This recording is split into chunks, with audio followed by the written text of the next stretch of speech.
Apenas logré contener la rabia en esa cocina.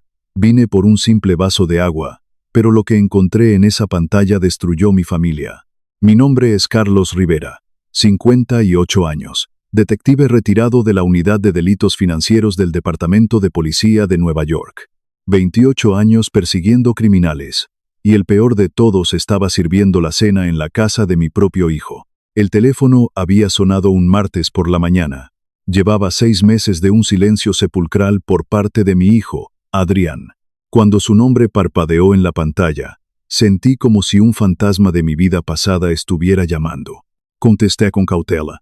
«Papi», dijo Adrián. Su voz tenía ese tono cuidadoso, como si caminara sobre cáscaras de huevo. «Sé que no hemos hablado en un tiempo, pero Beatriz pensaba que tal vez podrías venir a cenar la próxima semana. Los niños extrañan a su abuelo». Me quedé mirando mi taza de café. Una taza vieja que decía Unidad de Delitos Financieros. Ese regalo de jubilación se sentía más real que esta conversación. «Los niños me extrañan, claro que sí. Yo también te extraño, papi». La última vez que hablamos, yo había cuestionado su estilo de vida. Un BMW nuevo en la entrada, muebles de diseñador, vacaciones caras. Todo eso con el sueldo de una directora de una organización sin fines de lucro y un ingeniero de software. Cuando lo mencioné, Beatriz me llamó controlador y un viejo amargado que no entendía el éxito moderno. Adrián me llamó cosas peores. «¿Cuál es la ocasión?», pregunté. «Tiene que haber una», respondió Adrián. «Es casi Navidad. Tiempo de familia». La palabra familia sonó vacía. Pensé en los $45,000 que les presté hace 2 años para el pago inicial de su casa. El dinero de mi pensión, fruto de mis años en las calles de Nueva York. Todavía seguía esperando que me devolvieran un solo centavo de esos chavos. Pensé en su boda en Westchester. $28,000 que junté con sudor porque, según Beatriz, toda chica merece el día de sus sueños. Pensé en cada vez que puse a la familia primero, solo para ser empujado a un lado cuando ya no era útil. «Claro», dije por fin, «allí estaré». La semana pasó lenta y pesada. Mantuve mi rutina en mi viejo barrio de Queens. Caminatas matutinas sintiendo el frío de Nueva York, café amargo en el restaurante de siempre y ajedrez con Diego. Diego era mi antiguo compañero, ahora agente especial del FBI en la División de Delitos Financieros. Una mente aguda, con instintos aún más afilados. «Te ves preocupado, viejo», me dijo Diego mientras movía su alfil. «Adrián me invitó a cenar», respondí. Diego soltó un silbido bajo. «Después de 6 meses de no saber nada de ellos. ¿Qué es lo que quiere la víbora de tu nuera?». «Esa es la pregunta del millón», le contesté. «Carlos, te conozco desde que desmantelaste el caso de malversación en Riverside», dijo Diego. «Tú me enseñaste a confiar en el instinto. ¿Qué te dice tu tripa?». Le dije que esto no se trataba de que los niños extrañaran a su abuelo. «Entonces, ¿para qué vas?», preguntó él.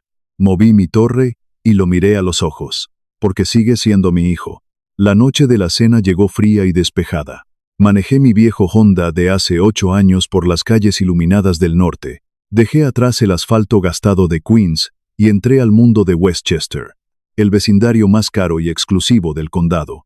Casas de más de $700,000, céspedes perfectamente cortados, garajes para 3 autos. Gente que miraba a un viejo newyorcan como yo como si fuera el jardinero. La hipoteca de esa casa tenía que ser de al menos $3,800 al mes. Con el salario de Adrián, eso era matemáticamente imposible. La puerta principal se abrió antes de que pudiera tocar el timbre.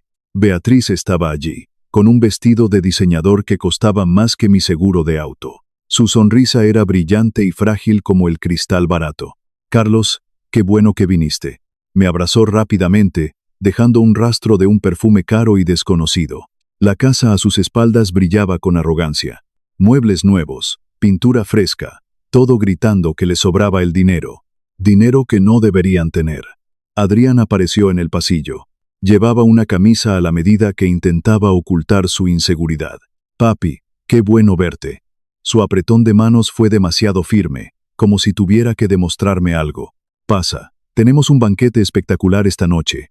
La mesa del comedor podría haber alimentado a 12 personas. Costillas de primera, colas de langosta y un vino que probablemente costaba más que mis compras del mes entero. Mis nietos estaban sentados en silencio. Llevaban ropa tan nueva que todavía tenía los pliegues de la tienda. Esto es increíble, dije, porque ¿qué más podía decir? Adrián recibió un ascenso, dijo Beatriz rápidamente, demasiado rápidamente. Y la fundación está haciendo un trabajo maravilloso. La Fundación Esperanza de Héroes. Recaudamos más de $380,000 este año para veteranos. Prótesis, asesoramiento, asistencia para vivienda, cosas que cambian vidas. Me quedé mirándola hablar. Esa mujer que se había casado con mi hijo hace 8 años. En aquel entonces, ella parecía agradecida por cada oportunidad. ¿Cuándo fue que esa gratitud se convirtió en una mentalidad de privilegio absoluto? ¿Cuándo fue que la calidez se convirtió en un cálculo frío? Eso es muy generoso, dije con voz pausada. Los veteranos merecen toda la ayuda que puedan recibir. Mi padre había servido en la guerra de Corea.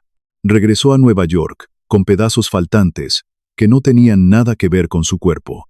Él me enseñó sobre el servicio, el sacrificio y el honor, un honor que a esta mesa le faltaba. Exactamente, dijo Beatriz inclinándose hacia adelante. Por eso quería hablar contigo esta noche, Carlos. Estamos comenzando una nueva iniciativa. En 6 meses, podríamos triplicar nuestro impacto, pero los plazos de financiamiento son muy ajustados. Y pensé, bueno, tú siempre has sido generoso con la familia. Ahí estaba, la verdadera razón de la cena. Las sonrisas falsas, la langosta que apenas había tocado. ¿Cuánto?, pregunté secamente. $22,000, dijo Beatriz, como si me estuviera pidiendo la hora. Es deducible de impuestos. Y honestamente, ¿qué más estás haciendo con tu pensión de policía? Sentado sobre ese dinero mientras las personas que sirvieron a nuestro país pasan necesidades. La presunción me robó el aliento. Usar a los veteranos, usar la memoria de mi padre para sacarme los chavos. Adrián no era capaz de mirarme a los ojos. Agradezco la oportunidad, dije, manteniendo mi voz nivelada.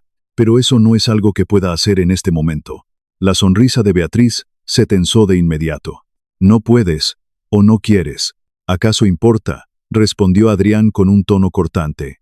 Beatriz intentó explicar el programa de nuevo. Estos son veteranos que necesitan ayuda real, Carlos. Yo sé muy bien lo que necesitan los veteranos, le dije en voz baja. También sé lo que significa la familia, o lo que solía significar. La temperatura en la habitación bajó de golpe. La mandíbula de Adrián se apretó con furia. ¿Qué se supone que significa eso?, me reclamó. Significa que todavía estoy esperando los $45,000 que les presté hace 2 años. Ese dinero era para su casa, para su futuro, y ustedes dijeron que lo iban a devolver. Hemos tenido gastos, espetó Beatriz, quitándose la máscara de bondad. Gastos de gente con vida, con responsabilidades de alto nivel que un simple policía de barrio no entendería. Las palabras salieron de mi boca más duras de lo que pretendía. Gastos como un BMW de $85,000. Como esta mansión que es el doble de lo que realmente necesitan.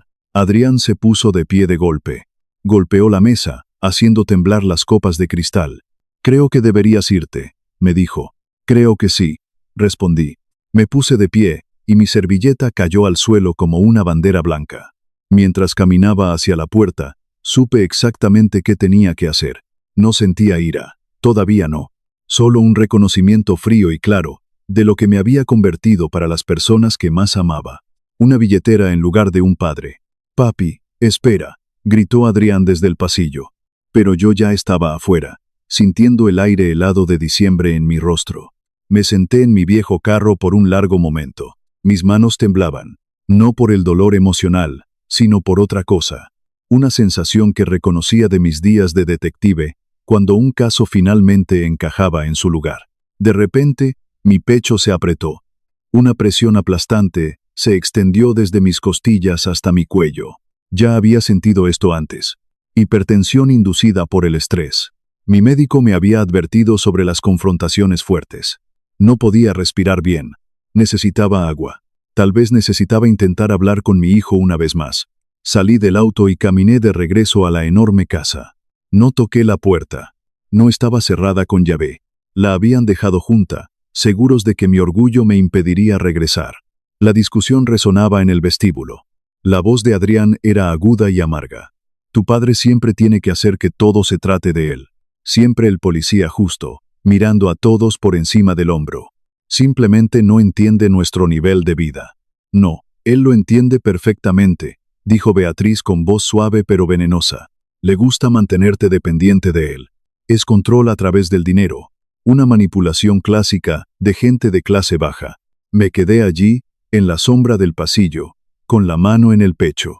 Es curioso cómo la furia puede anular el dolor físico, pero todavía necesitaba esa maldita agua.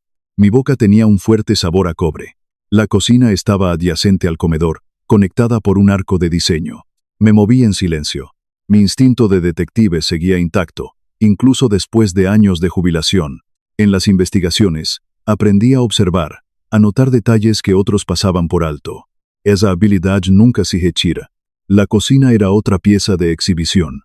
Encimeras de granito oscuro, electrodomésticos de grado comercial, luces colgantes que probablemente costaban más que mi primer carro. Y allí, sobre la isla de la cocina, había una computadora portátil abierta. No estaba espiando. Estaba estirando la mano para alcanzar un vaso de cristal, cuando mis ojos captaron el encabezado en la pantalla. Resumen financiero de la Fundación Esperanza de Héroes. 28 años en la división de delitos financieros te enseñan a reconocer ciertos patrones en segundos. Discrepancias en facturas, calendarios de pagos irregulares, proveedores fantasmas. Los documentos prácticamente me gritaban en la cara. Suministros médicos Patriota, $52,000. Nunca había oído hablar de ellos en mi vida. Un escaneo rápido mostró 3 transacciones más exactamente iguales. Prótesis Libertad, $67,000. Equipos veteranos primero, $61,000. Mis manos se movieron en piloto automático. Saqué mi teléfono del bolsillo del abrigo. Años de documentar evidencia es un hábito que muere duro. Fotografié la primera página y luego desplacé la pantalla hacia abajo. Estados de cuenta bancarios que mostraban transferencias electrónicas a cuentas en Delaware. Delaware, el paraíso corporativo perfecto para personas que ocultan dinero sucio. La fundación había recaudado $387,000. Los desembolsos a veteranos reales apenas sumaban $45,000. El resto desaparecía en una red de empresas fantasma y lo que parecían ser cuentas de apuestas en el extranjero. El rostro de mi padre pasó por mi mente. Cómo había luchado después de Corea, esperando meses para que el gobierno aprobara su reclamo por discapacidad. Cómo murió creyendo que su país valoraba su sacrificio, mientras vivíamos contando los centavos en Queens. Beatriz estaba robándole a personas como mi padre. Se estaba comprando bolsos de diseñador con la sangre de los soldados. ¿Qué carajo estás haciendo? Me di la vuelta de golpe. Beatriz estaba parada en el arco de la cocina. Su rostro pasó de la confusión a la alarma absoluta cuando vio lo que yo sostenía. La computadora. Su confesión financiera digital. Esos son documentos privados, dijo ella. Avanzó con la mano extendida, tratando de cerrar la pantalla. Esta es evidencia pura. Mi voz salió plana, carente de cualquier emoción. ¿Evidencia de qué? Viejo entrometido. Has estado malversando fondos de una organización benéfica para veteranos, Beatriz. Fraude electrónico, falsificación de documentos fiscales. Estas cuentas en Delaware, déjame adivinar. Tú eres la propietaria beneficiaria que se esconde detrás de estas corporaciones fantasma. El color se drenó por completo de su rostro, dejando una palidez enfermiza. Revisaste mis cosas, siseó como una serpiente. Estaban abiertas en el mostrador de tu cocina. Las dejaste ahí porque nunca pensaste que alguien de tu familia realmente supiera leer un estado financiero. La arrogancia siempre sale cara, Beatriz. Levanté mi teléfono y comencé a marcar. ¿Qué estás haciendo? El pánico finalmente se filtró en su voz. Llamando al 911, le contesté. Ella se abalanzó sobre mí. Era 20 años más joven, pero estaba desesperada. Pasé toda una carrera lidiando con gente desesperada y violenta. Me hice a un lado con un movimiento fluido y dejé que su propio impulso la llevara de largo. Chocó contra el mostrador de granito, respirando con dificultad. 911. ¿Cuál es su emergencia?, dijo la voz del despachador. Habla Carlos Rivera, detective retirado del Departamento de Policía de Nueva York. Estoy en la avenida Maple, número 482, en Westchester. Necesito reportar delitos financieros federales graves.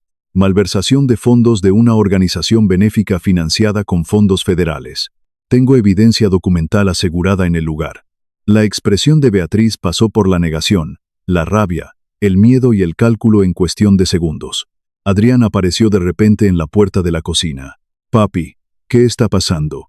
Los ojos de Adrián estaban rojos por la discusión anterior. «Tu esposa ha estado robando a veteranos heridos», dije con una calma mortal. $387,000, más o menos. «Eso es una locura». La voz de Adrián subió de tono. Beatriz corrió hacia él y lo agarró del brazo. «Mi amor, tu padre ha perdido la cabeza. Entró a nuestra casa sin permiso y empezó a revisar nuestros papeles privados de la fundación. Entré por una puerta sin llave porque me sentía enfermo», interrumpí. «Tus papeles estaban abiertos en el mostrador. Y a menos que me equivoque, tu fundación recibió subvenciones federales el año pasado. Eso convierte esto en fraude electrónico federal, Adrián.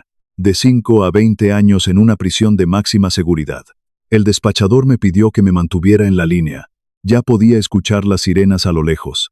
Vivir en Westchester tenía sus ventajas para la gente rica. Los tiempos de respuesta de la policía promediaban menos de 4 minutos. Adrián miraba entre nosotros dos, viendo cómo su mundo perfecto se fracturaba en tiempo real. «Beatriz, ¿esto es verdad?», preguntó Adrián con voz temblorosa. «Por supuesto que no, mi amor. Él está mintiendo para destruirnos. Está enojado porque no dejamos que controle nuestras vidas. Los estados bancarios muestran transferencias electrónicas por un total de $342,000 a corporaciones en Delaware», dije, manteniendo mi teléfono en alto. «Las facturas son totalmente fraudulentas. Puedo afirmarlo porque Suministros Médicos Patriota enumera una dirección que en realidad es un buzón de correo en Newark. Investigué casos exactamente como este durante 3 décadas. Adrián, sé perfectamente lo que estoy viendo». Mi hijo retrocedió un paso, alejándose de Beatriz como si ella se hubiera vuelto radiactiva. «Prometiste que esos fondos iban a los veteranos», susurró Adrián. «Te paraste frente al Club Rotario y hablaste sobre el soldado que perdió ambas piernas. Ayudé a la gente». La voz de Beatriz se quebró, intentando llorar. «Ayudamos a la gente. Tal vez tomé algunos costos operativos por nuestro arduo trabajo. Los costos operativos no se esconden en cuentas anónimas en Delaware para pagar tus apuestas y tus carros europeos», sentencié. Luces rojas y azules bañaron las enormes ventanas de la cocina. El sonido ensordecedor de las sirenas llenó la propiedad. Beatriz miró la puerta. Me miró a mí y luego a Adrián. Pude ver cómo su cerebro calculaba la próxima jugada. Correr, pelear o desviar la culpa. Eligió desviar. «Esta es una persecución», dijo ella, con una voz de repente muy calmada y controlada. «Has querido que desaparezca desde el primer día que conociste a tu hijo, Carlos. No soportas que Adrián me haya elegido a mí en lugar de a tu vecindario pobre. No soportas que hayamos construido algo grande que no puedes controlar. Y ahora estás usando a tus viejos amigos policías para destruir a tu propia familia». Era una táctica inteligente. Establecer la narrativa de víctima antes de que la policía entrara. Pero yo había visto ese maldito truco docenas de veces en las salas de interrogatorio. El timbre sonó con fuerza. Adrián no se movió, parecía congelado en su camisa de diseñador. Así que pasé junto a él, pasé junto a la rabia silenciosa de Beatriz, y abrí la puerta principal. Diego estaba allí. Llevaba su traje oscuro, y su placa del FBI sujeta al cinturón. Detrás de él, 2 oficiales uniformados de la policía local de Westchester. «Carlos», me saludó Diego, evaluando la escena con sus ojos experimentados. «Sonabas muy serio en el despacho. Fraude financiero masivo», le dije en voz baja. «Malversación de fondos de una organización benéfica para veteranos financiada con fondos federales. Tengo las fotos de toda la evidencia financiera». Estaba a simple vista cuando entré a buscar un vaso de agua. La expresión de Diego no cambió, pero vi el cambio en su postura. Pasó de ser mi compañero de ajedrez a ser un depredador federal. «¿Y la sospechosa?», preguntó Diego. «Patricia Beatriz Rivera, la directora de la fundación», respondí. Diego asintió a los uniformados, quienes pasaron a mi lado. Beatriz ya tenía su teléfono en la mano, probablemente enviando mensajes a su abogado. «Señora Rivera», la voz de Diego tenía esa autoridad ganada a lo largo de 2 décadas en las calles. «Soy el agente especial Diego de la Unidad de Delitos Financieros del FBI. Necesito hacerle algunas preguntas sobre su fundación». «Quiero a mi abogado», dijo Beatriz de inmediato. «Ese es su derecho constitucional», respondió Diego sin pestañear. Se volvió hacia mí. «Carlos, Necesitaré esas fotos y tomaremos tu declaración oficial. Le entregué mi teléfono y vi cómo sus ojos se movían rápidamente por la pantalla. Él vio exactamente lo que yo había visto. 28 años trabajando juntos. No necesitábamos palabras para confirmar un crimen. Necesitaremos asegurar estos materiales físicos como evidencia, ordenó Diego. Señora Rivera, es usted la propietaria de las empresas enumeradas en estos registros de Delaware. Abogado, repitió Beatriz con los dientes apretados. Está bien. Diego hizo un gesto a los oficiales locales. Vamos a incautar esta computadora y estos documentos como evidencia de posibles delitos federales. Señora Rivera, no está bajo arresto en este momento, pero le sugiero enfáticamente que permanezca disponible para interrogatorio. Adrián finalmente encontró su voz. Esto es un error, suplicó mirando a Diego. Tiene que haber una explicación lógica para todo esto. Casi siempre la hay, dijo uno de los oficiales uniformados, con voz comprensiva. Comenzó a fotografiar la pantalla de la computadora portátil. Luego recogió cuidadosamente los documentos en bolsas de evidencia de plástico. El antiguo reloj de pie en el vestíbulo dio las 9 campanadas. Un reloj que probablemente costaba $8,000, comprado con dinero sucio. Las 9 de la noche en un día que comenzó con una falsa invitación familiar y terminaba con bolsas de evidencia policial. Los ojos de Beatriz encontraron los míos. Era puro odio, sin filtro, oscuro y amenazante. Te vas a arrepentir de esto, viejo infeliz, susurró ella. Tal vez, respondí lentamente. Pero esos veteranos a los que les robaste la vida, no lo harán. Diego me tocó el brazo. Salgamos al frío para tomar tu declaración, Carlos. Lo seguí hacia la gélida noche de diciembre. Dejé a Adrián parado en el medio de su cocina de revista de diseño. Por fin estaba entendiendo qué clase de monstruo era realmente su esposa. Y al mismo tiempo, dándose cuenta de quién había sido siempre su padre. Mientras el viento helado golpeaba mi rostro, me detuve un segundo junto a mi viejo carro. A través de la gran ventana iluminada de la casa, vi a Adrián. Me estaba mirando fijamente, pero no había agradecimiento en su mirada por haberle abierto los ojos. Lo que vi en el rostro de mi propio hijo fue un odio profundo y visceral. Un odio dirigido hacia mí por haber destruido la ilusión perfecta en la que él había elegido vivir. Me abotoné el abrigo mientras el oficial encendía su grabadora. Había hecho lo correcto frente a la ley, pero sabía, con un nudo en la garganta, que quizás había perdido a mi sangre para siempre. El viaje de regreso a Queens fue un funeral silencioso dentro de mi viejo carro. Atrás quedaban las mansiones, los céspedes perfectos y la hipocresía de Westchester. Frente a mí, las luces amarillentas de la autopista iluminaban mi rostro cansado en el espejo retrovisor. Había desatado una tormenta federal sobre mi propia familia. Y aunque mi instinto de policía me decía que el caso era sólido, mi corazón de padre sangraba por la herida que acababa de abrir. Los meses que siguieron fueron los más fríos y oscuros que recuerdo en Nueva York. El invierno se aferró a la ciudad con una furia implacable, cubriendo las aceras de Queens con una gruesa capa de hielo sucio. Mi rutina se redujo a palear la nieve de la entrada, beber café negro en la cocina y mirar el teléfono que nunca sonaba. El silencio de Adrián era absoluto, pesado, casi asfixiante. El vecindario, como todos los barrios viejos, comenzó a susurrar. En la bodega de la esquina, las miradas se desviaban cuando yo entraba. La gente respeta a un ex policía, pero desconfía de un hombre que entrega a su propia nuera a los federales. Una tarde de febrero, mi vecina Sofía tocó a mi puerta. Llevaba una olla de aluminio con arroz con gandules y pernil. El olor a nuestra tierra, rompiendo el aire helado de la casa. Sofía había sido enfermera durante 40 años.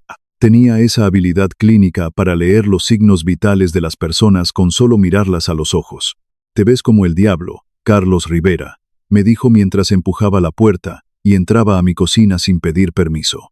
No tengo hambre, Sofía, le respondí, dejándome caer en la silla de madera. No te pregunté si tenías hambre. Te traje comida para que no te mueras de inanición por puro orgullo, me regañó ella.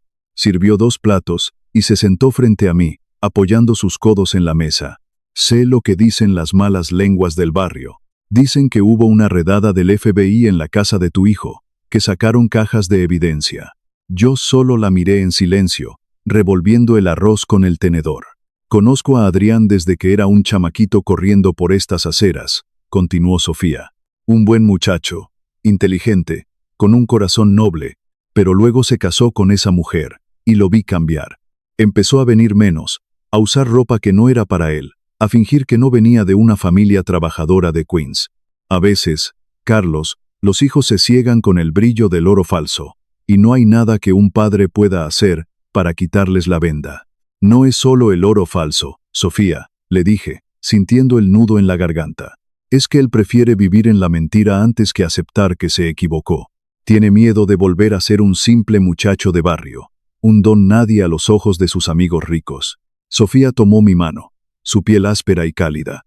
La verdad duele, viejo amigo, pero es la única medicina que cura la infección. Una semana después, el teléfono finalmente vibró sobre la mesa de centro. Era un mensaje de texto de Diego. Llámame cuando puedas, tenemos novedades importantes. Mi pulso se aceleró de golpe. Caminé hacia mi estudio, el cuarto donde guardaba mis placas de la policía y mis reconocimientos de servicio. Marqué su número, sintiendo el peso de mis 58 años en cada articulación. La arrestamos esta madrugada, dijo Diego sin ningún tipo de preámbulo. Cargos federales graves, fraude electrónico, malversación de fondos de una organización sin fines de lucro y falsificación de documentos fiscales. Me quedé callado, absorbiendo el golpe. ¿Cómo lo tomó?, pregunté finalmente. Como alguien que cree que el dinero puede comprarle la salida de cualquier jaula, respondió Diego con desprecio. Sus abogados ya están llorando en los medios, diciendo que es una cacería de brujas. Dicen que tú tienes una venganza personal y que plantaste la evidencia. Yo no forcé ninguna puerta, Diego. Ella dejó sus fraudes abiertos en la mesa de la cocina por pura arrogancia. Lo sé, y el fiscal también lo sabe, me aseguró Diego. Pero prepárate, porque van a jugar sucio. Contrataron a un abogado defensor de Manhattan que cobra $500 la hora. Ese tipo es famoso por confundir a los jurados y destruir testigos. ¿De dónde sacó el dinero para un abogado así?, pregunté, sintiendo un escalofrío en la nuca. El juez le impuso una fianza de $250,000. Beatriz no tiene esa cantidad en efectivo limpio. Hubo un largo silencio en la línea. Esa fue la parte que Diego no quería decirme. Carlos, fue Adrián, me dijo por fin. Tu hijo pagó la fianza. Las palabras me golpearon con la fuerza de un bate de béisbol en el estómago. ¿Cómo diantres hizo eso?, exigí saber. Vendió sus carros de lujo, liquidó por completo su cuenta de retiro y sacó un préstamo personal masivo, explicó Diego. Está apoyándola públicamente. Dice que tú eres un viejo controlador y que no soportaste verlos triunfar. Miré por la ventana hacia el patio trasero, viendo la nieve cubrir todo de blanco, ocultando la suciedad del mundo. Adrián había elegido el embuste. Había hipotecado su futuro, el dinero de sus hijos, para salvar a la mujer que los estaba destruyendo. Esa noche, apagué las luces de mi casa y lloré en la oscuridad por el hijo que sentía que había perdido para siempre. El juicio federal llegó 8 meses después, cuando el calor del verano ya asfixiaba las calles de Nueva York. El tribunal del distrito estaba lleno. El aire acondicionado soplaba frío, pero el ambiente era tenso, sofocante. Me senté en la galería pública junto a Diego, vistiendo mi mejor traje.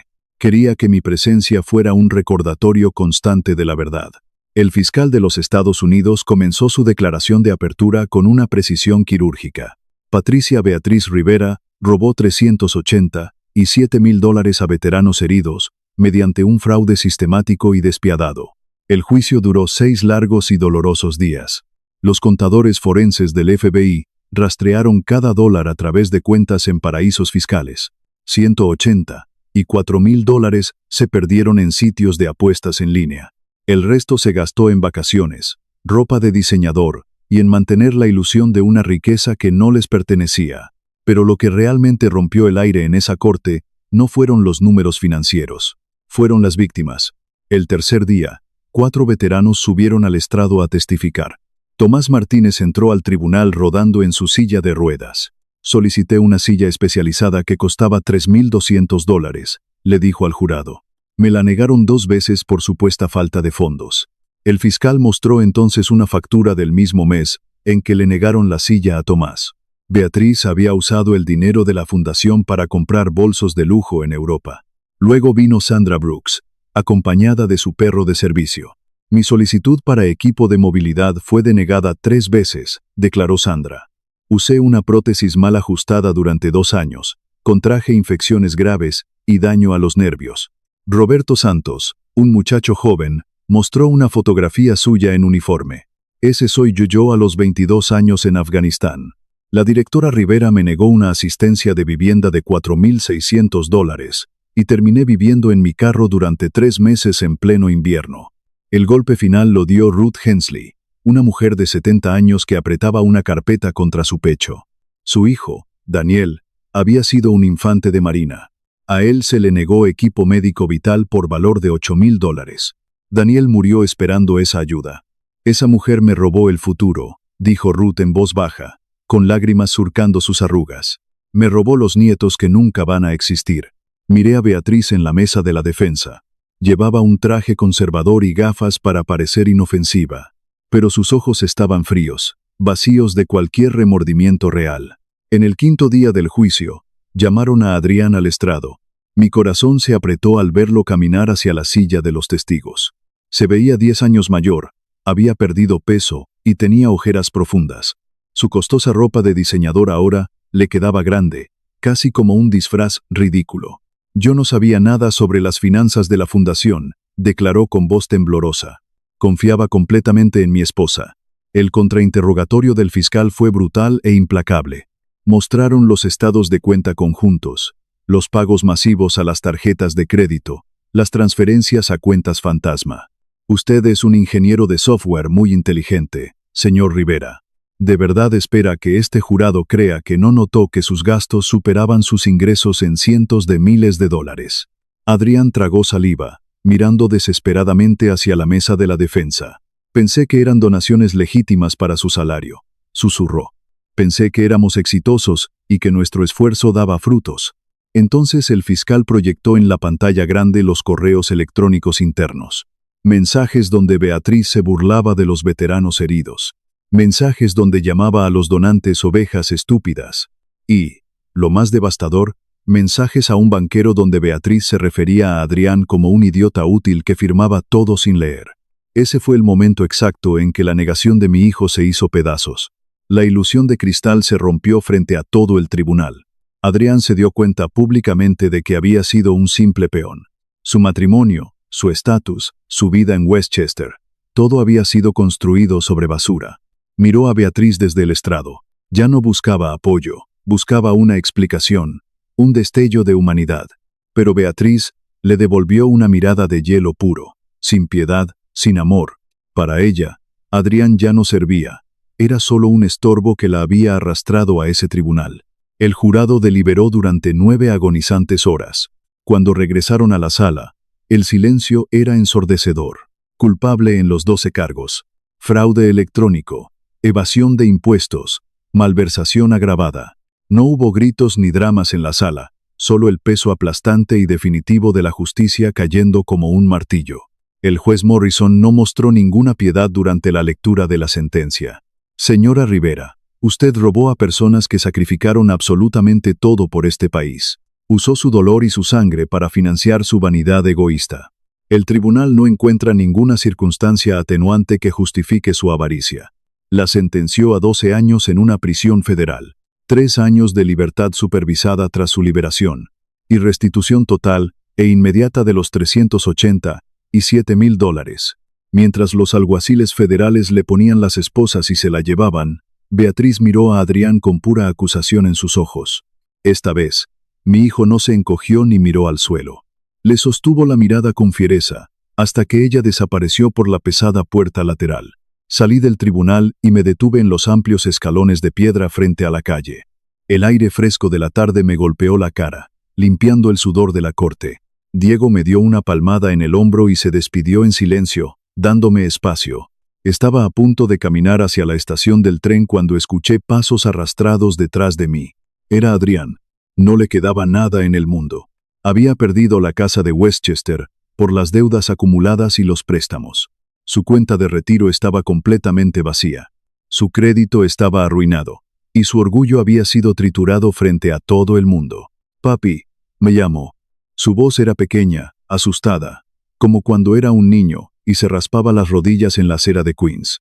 Me di la vuelta y lo miré a los ojos. «No tienes que decir nada», le dije suavemente. «Sí, sí tengo», respondió, y sus ojos se llenaron de lágrimas calientes. «Tenías razón en todo desde el principio. El dinero, el estilo de vida, ella. Elegí sus mentiras sobre tu verdad porque enfrentar la verdad significaba admitir que me habían usado durante años. Fui un cobarde y te di la espalda cuando más tratabas de salvarme. Pensé en mi propio padre, el veterano de Corea, en lo que él habría querido ver hoy. La justicia era absolutamente necesaria, sí, pero la familia era sagrada. Sigues siendo mi hijo, mi sangre», le dije con voz firme y clara. Esa frase fue todo lo que Adrián necesitó. Se derrumbó ahí mismo, en los escalones del Tribunal Federal de Nueva York. Lloró con sollozos profundos y dolorosos, soltando todo el veneno que había acumulado en su pecho por tanto tiempo. «¿Puedo ir a casa por un tiempo?», me preguntó con la voz quebrada. «Para tratar de arreglar las cosas, papi. Los niños y yo no tenemos a dónde más ir. Lo perdimos todo». Abrí mis brazos cansados y lo abracé fuerte, sintiendo sus huesos temblar. «No tienes que preguntar, muchacho. Mi casa siempre será tu casa». Pasaron 6 meses desde aquel amargo día en el tribunal. Era un domingo soleado y brillante en mi viejo barrio de Queens. Estábamos en el patio trasero, rodeados por el ruido familiar de la ciudad que nunca duerme. Adrián estaba arrodillado en la tierra, ayudándome a plantar bulbos de narcisos para la próxima primavera. Mis nietos, Emma y Jake, corrían persiguiéndose alrededor de la cerca de madera. Estaban llenando mi vieja casa con un ruido y una vida que había extrañado terriblemente. Adrián había alquilado un pequeño apartamento a solo 10 minutos de mi casa. Estaba reconstruyendo su vida desde cero, trabajando duro como un hombre de verdad, con muchos menos ceros en su cuenta bancaria, pero con la conciencia limpia y el alma más ligera. La Fundación Esperanza de Héroes había sido reestructurada bajo un nuevo liderazgo honesto. Yo mismo estaba asesorando a la junta directiva en los controles financieros y la supervisión estricta de las cuentas. Comenzamos a revisar y aprobar todas las solicitudes de ayuda que Beatriz había denegado cruelmente. Tomás Martínez finalmente consiguió su ansiada silla de ruedas especializada. Sandra Brooks recibió las prótesis adecuadas que merecía para caminar sin dolor. Roberto Santos encontró un apartamento estable y dejó de dormir congelado en su auto. Incluso Ruth Hensley asistió a la cena de aniversario de la fundación, caminando con la frente en alto. Me tomó de las manos esa noche y me dijo: «Le diste justicia a mi hijo, Carlos. Eso es todo lo que una madre puede pedir». Las donaciones no pararon de llegar en los meses siguientes. Fueron impulsadas por personas inspiradas por la verdadera misión de la caridad y la limpieza del fraude. Adrián se limpió el sudor de la frente, dejando un rastro oscuro de tierra en su piel pálida. Miró los bulbos marrones y feos que acabábamos de enterrar en la tierra húmeda. «Papi, ¿de verdad van a crecer estas cosas?», me preguntó con una pequeña sonrisa. «Sí», le respondí, sacudiéndome la tierra de mis viejas manos de policía. «Necesitan tiempo, cuidado y mucha paciencia. Pero te prometo que florecerán hermosos en la primavera. Al igual que la justicia, al igual que la redención, todo lo que vale la pena requiere pasar un tiempo en la oscuridad antes de poder ver la luz». Había comenzado este viaje sintiéndome traicionado, descartado como un trasto viejo por mi propia familia. Pero ahora, de pie en mi jardín, sintiendo el sol en mi cara, sentía un propósito renovado. A veces, hacer lo correcto te cuesta todo lo que crees querer en la vida. Te arranca las comodidades y destruye tus ilusiones perfectas. Pero si eres paciente, si te aferras a tus principios morales y no te rindes ante la corrupción, la vida te devuelve algo mucho mejor de lo que perdiste. Nunca será exactamente igual que antes, porque las cicatrices siempre quedan marcadas. Pero lo que construyes después de la tormenta es real, es honesto y está cimentado en la pura verdad. Y te juro por Dios, que eso vale más que cualquier cantidad de dinero sucio que puedan esconder en el fin del mundo. El dinero cambia a la gente débil y vacía. Pero si eres verdaderamente fuerte, tus principios jamás permitirán que el dinero te cambie a ti. La verdad es un trago muy amargo, pero al final del día, es la única herencia que un hombre de honor puede dejarle a su sangre.